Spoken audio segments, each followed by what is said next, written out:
Bueno, me acompaña Miguel Torres, dramaturgo, novelista bogotano. Él trae esta obra, Páginas Quemadas, lo trae a la Feria del Libro. Es una obra del 2010, pero aquí resurgió de las cenizas para hacer un poco uso de la expresión y del título del libro. Como el Maestro, ave gracias. fénix. Muy amable. No, Alberto, gracias a ti por invitarme a esta entrevista para Oiga, hablar maestro, de las páginas quemadas. No, señor. Imagínese usted que yo conocí profesiones raras. Por ejemplo, me acuerdo mucho que hace muchos años un señor en una empresa de servicios públicos, su trabajo era recoger los chicles que la gente dejaba pegados en el piso y armaba unas bolas gigantescas que parecían balones de fútbol, ¿no? Caray. Y entonces cuando yo leí su libro y leyendo al señor Moscoso, que su labor era quemar las novelas perdedoras de los concursos literarios y los libros de poemas, yo decía, oiga, ¿existe ese oficio o se lo inventó el escritor Miguel Torres? Para nada. Esa, esa tarea, ese vandalismo. Vandalismo literario. Que sí, que muchas veces lo ejerce el mismo Estado, el mismo poder.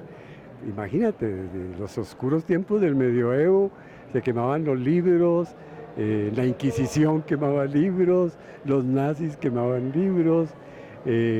Generalmente ha sido, la hoguera ha sido una cosa muy hipnótica para el poder, ¿no? Aquí había un señor, Alejandro Ordóñez, que quemaba libros, ¿no? Es que lo que pasa es que el libro es como el arma silenciosa que más teme el poder. Y no es rara la quema de libros. En Estados Unidos muchas sectas queman libros y bailan alrededor del fuego como en la Edad de Piedra. Hoy queman libros en la Florida y en muchos lugares en Estados Unidos porque los padres dicen que no conviene Que no conviene que los lean. que lo lean los niños. Exactamente. Pero se equivocan. Se quema el libro, pero es decir, se quema el objeto. Pero es que la novela no está ahí. Ahí está, pero la novela está afuera. La novela está en cualquier parte.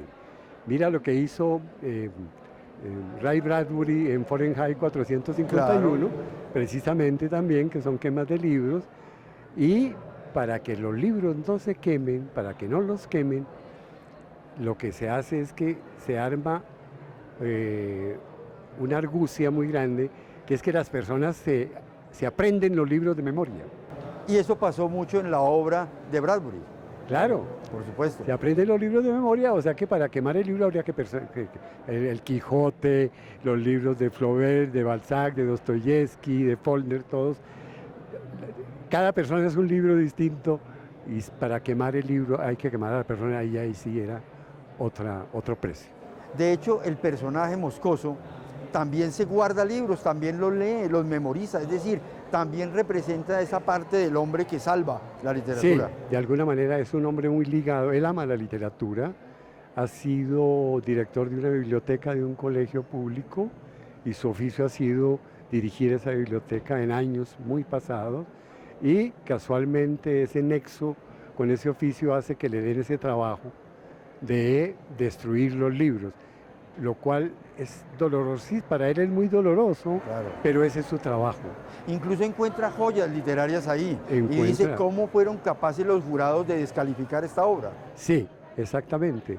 Él tiene la costumbre de leer los comienzos de los libros que tiene que quemar. Son manuscritos, en Sí, realidad claro, todavía no son están manuscritos, editados. no son libros publicados. No son, Sí. pero son libros rechazados. Entonces, a veces él encuentra joyas ahí y no se explica cómo los jurados los rechazaron. Se los lleva a la casa, los lee, los guarda, pero vuelve otra vez a llevarlos porque su trabajo es quemarlos, no se puede quedar con eso. A veces lo que hace es copiarlos de su puño y letra, pero nunca le saca fotocopias, por ejemplo, Claro. ¿no? Y precisamente es una de esas novelas que él está leyendo la que invade su vida a tal punto que cambia toda su vida hacia el pasado. Una novela que empieza a hablar como si hablara de él, como si fuera una novela escrita con el personaje de él, inspirada claro. en él. Ujú. Eso tiene el libro, Sí. ¿no?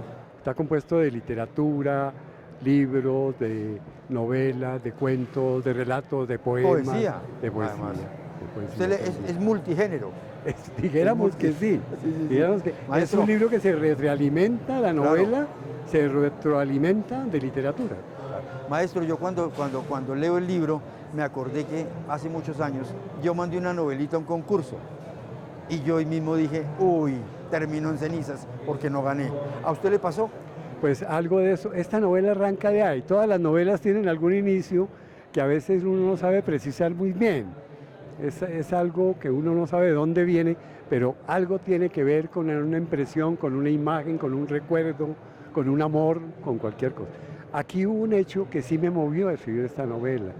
Así como tú, yo mandé un proyecto no me acuerdo si fue una obra de teatro, una novela, a una entidad que abrió una convocatoria de literatura. Y yo la mandé, mi proyecto, y esperé, tenía expectativa para ver qué pasaba. No pasó nada, no salió ganadora, dije, bueno, otro que no se gana. Bueno, pero a los pocos meses me enteré que el sobre en que yo había enviado mi proyecto no había sido abierto. Ni siquiera lo habían abierto, ni siquiera lo habían visto los jurados. Y esto me enteré que eso es algo que se hace muy continuamente. Y el señor Moscoso encuentra esos casos en su historia. Exactamente. Él encuentra que no ha sido sobres no abiertos. Exacto. Entonces, de ahí me nació la idea de escribir esta novela, porque ¿cómo es posible? Eso me indignó que ni siquiera hubieran abierto el sobre. Si hubieran abierto, diga, no, sí, bueno, de acuerdo, pero no, ni siquiera lo abrieron. Claro. Y en uno de esos sobres cerrados es que Moscoso descubre la novela que cree que es la novela de su propia vida. De su propia vida. O sea que tiene que ver mucho lo que tienen que ver los libros con las personas. ¿Cómo puede cambiarle la vida a un libro a una persona, incluso en esas circunstancias, como las de Moscoso? Todos encontramos libros que nos interpretan nuestra propia historia, además. Sí. Maestro, la novela es de 2010. Sí. Y la impresión que le da a uno es que la novela andaba un poco perdida. Y aquí estamos hablando casi que del ave fénix, una novela que resucita, que parece páginas quemadas pero que no eran cenizas. Ahí está viva la novela. ¿Cómo es la historia de esa novela en su publicación? La novela, lo que pasó con esta novela fue que se publicó Norma la publicó en el 2010. Sí. Pero pasó algo porque se extravió, sí, creo. Claro. Realmente hubo ahí una decisión literaria de la editorial Norma, como al mes o 2 meses de haber salido esta novela. Quiere decir que había muy poca gente que la conocía, apenas estaba promocionando, apenas estaba empezando a salir, apenas estaba colocándose en librerías. Norma recogió toda la narrativa de las librerías en Colombia, toda, cuento, novela, todo. No sé por qué, no sé qué pasó. Y entre eso, pues esta novela que estaba recién aparecida, desapareció de las distribuidoras, de las librerías, y ahí se le acabó la vida. Muy pocas personas tuvieron la oportunidad de leerla. O sea que cuando Juan David Correa, el director, editor literario de Tusquets, me dijo, Miguel, vamos a publicar esta novela porque realmente esto no lo conoce nadie. ¿Se perdió? Se perdió. Se perdió. Resurjámosla de las cenizas y lancémosla como una novedad. Porque eso es, la damos a conocer porque no se conoce, y eso fue lo que pasó con esta edición. Claro, quiero hablarle de un tema que para mí es muy importante y es Bogotá, como escenario de gran parte de sus historias. Tenemos el Bogotazo, tenemos el Holocausto del Palacio de Justicia, tenemos las páginas quemadas, ¿sí? Bogotá ha sido como el trasfondo de su vida y de su historia. ¿Por qué Bogotá? ¿Qué quiere Bogotá? Bueno, es la ciudad mía, yo nací acá, la recorrí desde pequeño, por cuestiones incluso de trabajo. Yo tenía que caminar mucho la ciudad. Primero caminarla, después en bicicleta inclusive. Y después ya de grande, pues por las necesidades de desplazarme para un lado y otro. A medida que yo crecía, fui creciendo la ciudad también. La ciudad era muy pequeña, se fue agrandando, y de pronto... Usted fue testigo de una ciudad que ciudad que sí, fue creciendo como un ser humano. Y entonces esa ciudad se convirtió en el escenario de mis novelas y mis cuentos y mis poemas. Esa es como la gran cuna que tengo yo, donde se dan origen a mis creaciones. Las plazas, los parques, las iglesias, las calles, los barrios, las barriadas, los extramuros, Monserrate, Guadalupe, todo. La avenida Chile, el barrio 20 de Julio, el Ricaurte, todos los barrios. Todo eso son realmente los escenarios de mis novelas. Todos mis libros están en Bogotá, todos mis libros están en la ciudad de Bogotá. Es como un otro gran personaje de mis novelas, Sí. es la ciudad. Hay un amor profundo por la ciudad. Sí, adoro Bogotá con todos los defectos que pueda tener, así como puede uno amar a una persona que tenga muchos defectos, porque prevalece el amor, y nada menos que es la ciudad mía, mi ciudad, la amo, y ahí están mis libros como atestiguando esa gran devoción de ese gran amor que siento por Bogotá, que es la ciudad de mis novelas y mis libros, mis obras de teatro y de mis cuentos. ¿Cómo descubrir el arte? ¿Cómo descubrirse uno cuando es de una ciudad como Bogotá? Descubrir, oiga, yo quiero que Bogotá sea el trasfondo de mi arte, el trasfondo de mi creación literaria. Pues mira, en el caso mío ocurrió de una manera normal, espontánea, no fue como una elucubración o un proyecto situar en Bogotá mis ficciones, sino que cuando empecé a escribir mis primeros cuentos, mis primeros balbuceos literarios, automáticamente el escenario resultó siendo Bogotá. De hecho, el primer libro de cuentos míos se llama Los oficios del hambre, es en el barrio Ricaurte, donde yo pasé gran parte de mi niñez, que lo conocía, y hay personajes de ese barrio, los del vecindario, amigos, que aparecen en ese libro como, ya no son personas, sino personajes. Entonces ahí estaban, y después Cerco de Amor fue también la ciudad ya, más que todo con la Candelaria y la Macarena. Después en la trilogía está la ciudad ya, se va agrandando hasta ser norte, sur, por todas partes. En la breve historia de un amor sin fin es todo el sector del centro, del museo, de lo que se llama el Centro Internacional, el barrio Recuerdo, la ciudad universitaria. Y así en La Polvera, por ejemplo, es la Plaza de las Nieves, es el corazón del escenario de la novela.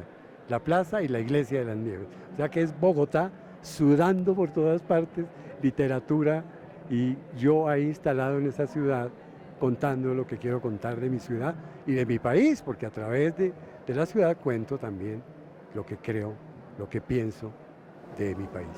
¿Quién nació primero? ¿Miguel Torres, el dramaturgo, o Miguel Torres, el novelista? Es una buena pregunta, fue como una cosa más o menos paralela, ¿sabes? Te cuento, aunque en realidad la primera obra de teatro que yo escribí, que se llamaba algo, no recuerdo muy bien el nombre, creo que Los Abandonados o algo así, coincidió con un pequeño relato que escribí para la página literaria de la Escuela de Arte Dramático. Yo tenía 15 años y recuerdo que el diseño gráfico de ilustración de ese cuento lo hizo mi compañero de estudios, Fran Ramírez, el actor que era compañero mío. Semejante actorazo. Sí, y gran dibujante. Entonces Además, fíjate que hay como una simultaneidad ahí, ¿no? Y actor, es decir, ahí yo marqué mi destino en la vida, ya. el teatro, la dramaturgia y la literatura. Después, por cosas de la vida, me dediqué más al teatro. El teatro es muy absorbente, tremendamente. Es como una mujer celosa que no te suelta nunca. Y ahí estuve yo agarrado durante mucho tiempo. Y así en mis ratos de infidelidad escribía mis cuentos, mis relatos y todo. Hasta que paralelamente fui desarrollando las dos disciplinas. Y finalmente, después de muchos años de hacer teatro, de escribir obras de teatro, me pude dedicar a escribir mis cuentos y mis novelas. Bueno, maestro, Páginas Quemadas. Un libro que se parece al ave fénix porque resurgió de las cenizas. Así es, exactamente. Muchas gracias y de verdad invitadísimos a leer esta obra magistral. Además porque nos muestras escenarios de Bogotá muy bellos y en una descripción maravillosa. Maestro, muchas gracias. Alberto, muchísimas gracias. Muchísimas gracias.